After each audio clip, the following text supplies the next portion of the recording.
रात्री 11:15 वाजता आपण भिवपुरी स्टेशनवर आलो आहे. भिवपुरी स्टेशनवर कशासाठी आलो आहे तुम्हाला थोड्या वेळात सांगतोच.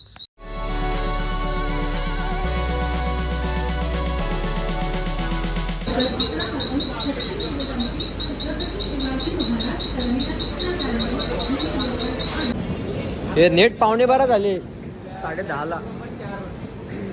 काय काय काय आपली गाडी का?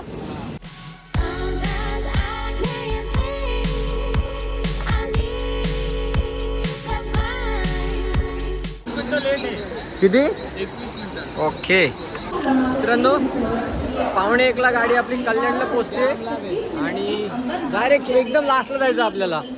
हा A2 आहे आणि आमचा S2चा डब्बा आहे.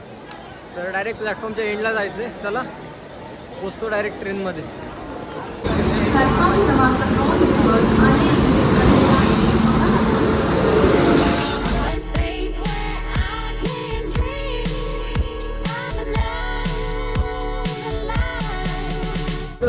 तर भावांनो, फ्रेश व्हायचं असं ठरलं की आपण एक रूम घेतोय आणि तिकडे गरम पाणी वगैरे मिळत नाहीये, थंड पाण्यामध्ये आंघोळ करायची आपल्याला. Cold bath.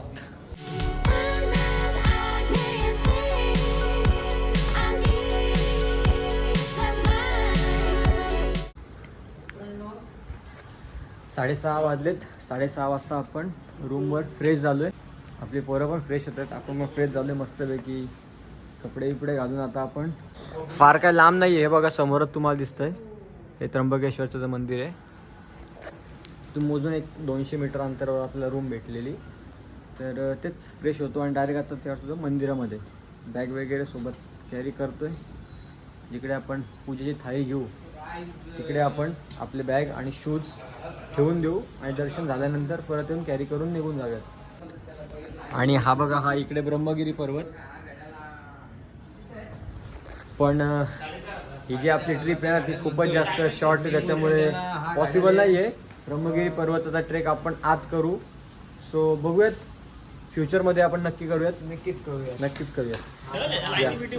Let's go then. Trek करायची खूप इच्छा होती, पण आज आपल्याला वेळेअभावी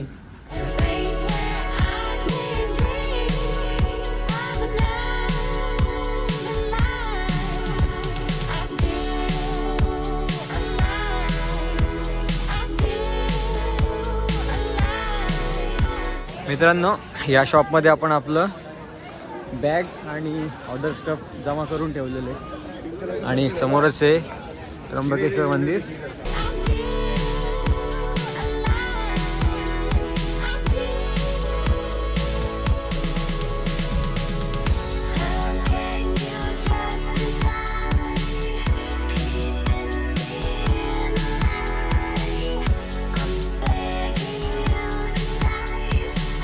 साडे 10 झालेत